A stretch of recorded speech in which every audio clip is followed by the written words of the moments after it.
Hi, it's Bill again, and I did a recipe, I think it was 2 years ago, and I re-released it for, stuffed turkey, and I was kind of looking back through, because obviously I'm going to make another one, and what would I do differently in what people had commented on. So I kind of simplified this, and actually I think a lot of people are going to like it better. I hope so. But anyways, so we're going to stuff a turkey breast. So actually, I like leftovers, so I'm doing two. So it's been a busy morning. I boned 2 turkey breasts. If you buy them from a butcher, he'll probably bone it for you. If not, they're great videos, better than I could do, of butchers or chefs showing you how to do it. So the one thing I remember is we're talking about raw poultry.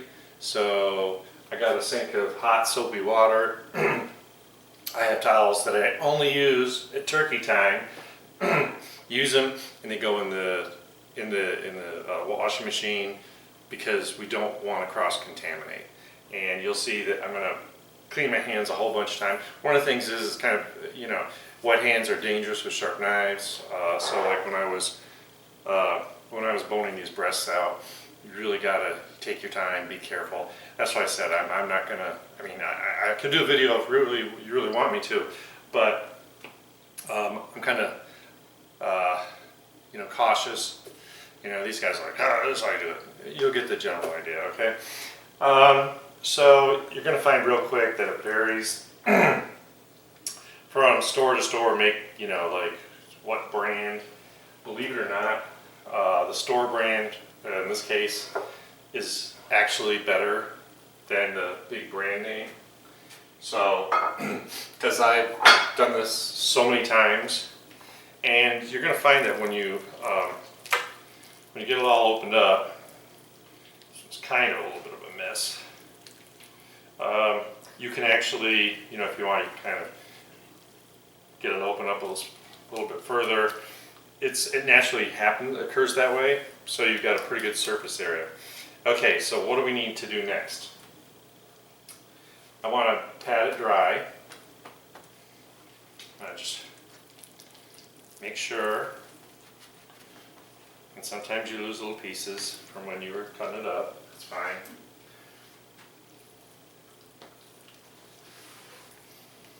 Okay, let's get back to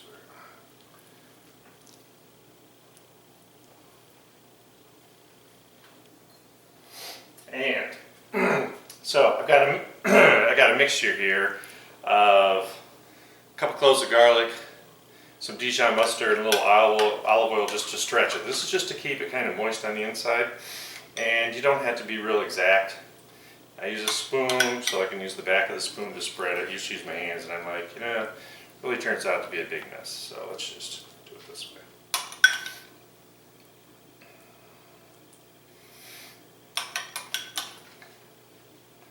And I already, like I said, I've already got them both prepped, so we're gonna be good.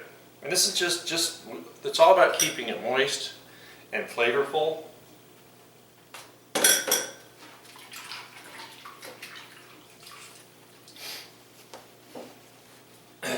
And you're going to see that anything I touch, I'm probably going to discard. So I opened up a bag of spinach, because that's my next thing. This is just some baby spinach. And I'm just going to throw it on, right? And we'll kind of pick up the pieces later. It's not going to hold a whole lot. We're not trying to make a Florentine. I just want some spinach in here, because spinach, gives off a lot of liquid when it's cooking. Okay, so here's the fun part. I want to get these sides rolled up and rolled together, and I find it's easier if I kind of place it on its side.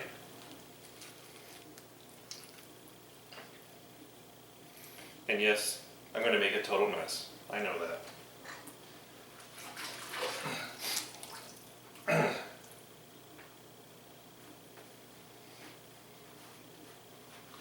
Just want to get all that slippery stuff off. So, butcher's twine. I pre-cut a whole bunch of it, and I want to get down. See how I just kind of slide down into it? And I leave these really long because sometimes you got to kind of bring it all together. And if you want, you can cut off the excess. I cut extras too because you never know how it's all going to work out.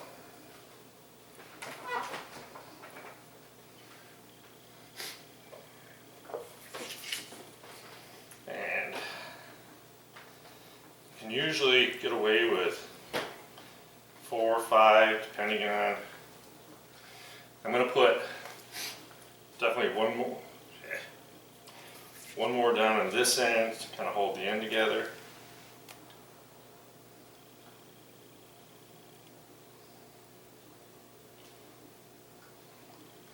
I think I'm going to go ahead and see if one will go here.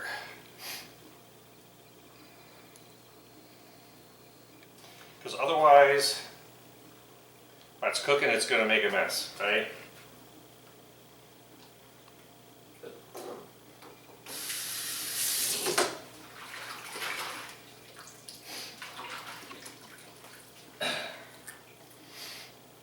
Time for a clean paper towel.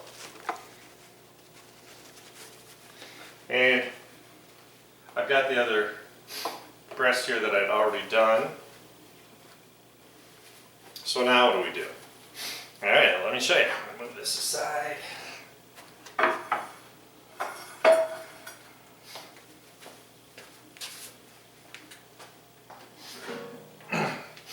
So I use my fancy schmancy electric roaster, okay? I just think this is the easiest way to cook it.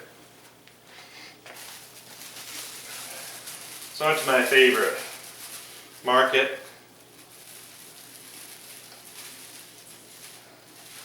The produce place, Suntree. And I got me some, hey, this is Simon and Garfunkel. This is how I actually remember it. It's parsley, sage, rosemary, and thyme minus the parsley. So got some sage, got some rosemary, and I got plenty of thyme. That goes in. And I did spray it with a little pan. And my rack goes over.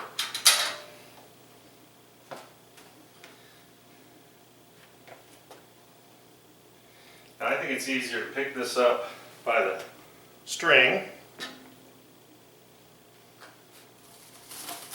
This first one in the refrigerator.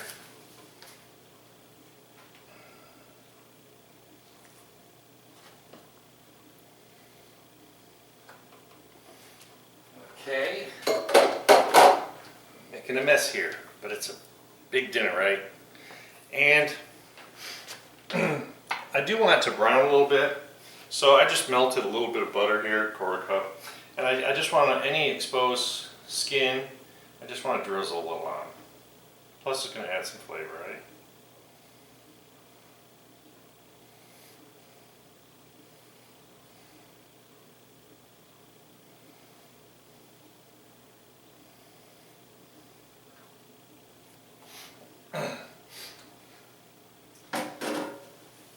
Last but not least, it needs to be flavorful.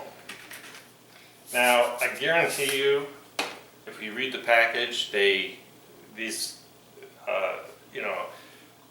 poultry comes probably injected with lots of salt and stuff and water to add that weight.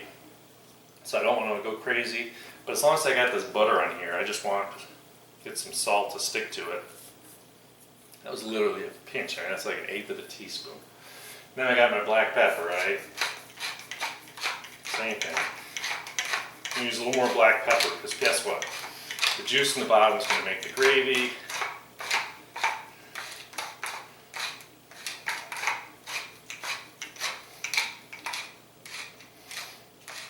So this is going to take about 2.5 to 3 hours. So that's going to give you plenty of time to work on other stuff. I've been pushing out some videos about some of the sides that I like, and certainly watch those because once you get this done, go ahead and start this. Or once you get this started, go ahead and get your sides going. Make you all happy. Now I'm going to tell you that it's hard to gauge time. I mean, I'm pretty good at it, but I broke down a few years ago, and I know I've showed you this before, and I sprung for the $6 for one of these wireless thermometers. And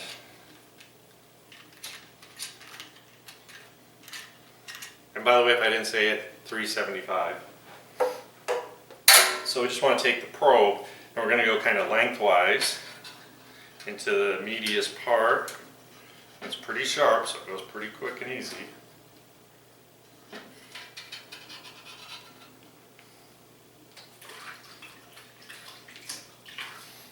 And so we're going to go in the roaster, 375, and just remember to turn it on. Base station is, because I got to make sure the battery's not dead. And then we want to turn this on. It's flashing. It says current temp, good refrigerator temperature. Good. Scroll to turkey, 165. Boom. We're all set. You put this on your belt, you can do whatever you want. Alright, I'm going to get this out, get it in the roaster, and I'll show you how we're going to finish this all up and how it looks and how it smells when it's done. So I'll see you back in a couple hours, believe it or not. Alright, so turkey's done. Took a little over 2 hours. My handy dandy thermometer was dead right, okay? So I turned off the heat. This is my electric roaster. Oh man, it smells so good. And if at all possible, you really need to get those fresh herbs because it just makes a huge difference. Alright, so the couple things I can do now. These have cooled enough. What I want to do is show you. So, greatest tool in the world. This is for a whole turkey, right? But you can still either slide it into where you rolled it, or even just under the string. The string will hold it. And that's what I'm going to do here. So I'm just going to get in here. This is one of my Walmart special. Oh.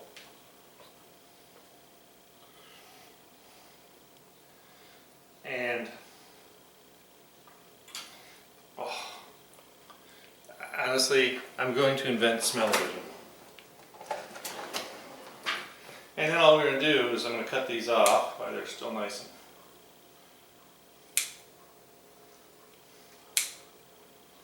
and so you get them all. And this is going to stay hot for a while.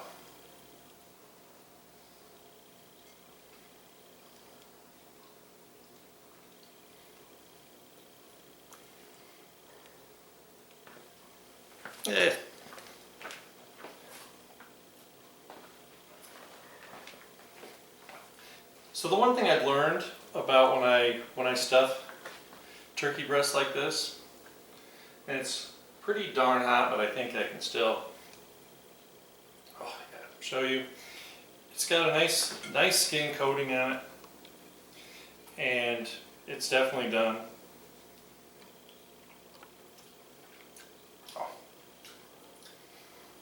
Man, what I was going to say, getting all distracted here, is that I actually find it easier to do this ahead of time. Just my little trick. Get it refrigerated, and you can carve it and reheat it. It's just once the rosemary all over me. Once you get the actual turkey, nice and cooked through, you want to get all those. You want it to rest long enough that you're getting all that moisture back in the meat.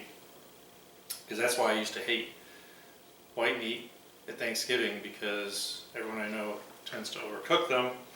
But you know, because this was just the breast, and I got plenty of meat here, and this is great for sandwiches. I mean, you could leftover turkey tetrazzini, you can do all sorts of stuff with it. So it's really a great thing to do. But so I'm gonna let this all cool, and in my intro will just be a picture of what it looks like when it's all sliced and hot and ready to eat. And don't forget, make sure you put all that juice through a sieve, because that's how you're going to make your gravy. And let me tell you, that gravy is knock your socks off. I mean, yeah. So this over, you know, and there's plenty of meat here. This is like a, these were both like 7-pound breasts, so you know that's a lot. It's pure meat. Well, that was with a bone. So we're probably looking at about 4.5 pounds each. So I probably have about almost 9 pounds of meat here. So that's really good. And like I said, man, I'm looking so forward to making. Actually, I think the first thing on the list after I actually have this for dinner with those some really lovely potatoes is I'm going to make some turkey bacon wraps with my homemade ranch dressing, because honestly there's so much flavor in this, it'll just be knock your socks off. Anyway, so I'm going to leave you at this point, and hope you enjoyed it, hope you learned something. This is a really simple recipe, but the mustard and everything, oh, it's just, this is really good. Anyway, I'll distract. I just want to pick it up, take a big chunk of it. Hey, so I hope you, like I said, I hope you learned something. I hope this was enjoyable. Thank you. Thank you for subscribing. Thank you for being you. I'm working on some other things that I can't wait to show you. And until then, I'll see you next time with another great recipe. Have a good day.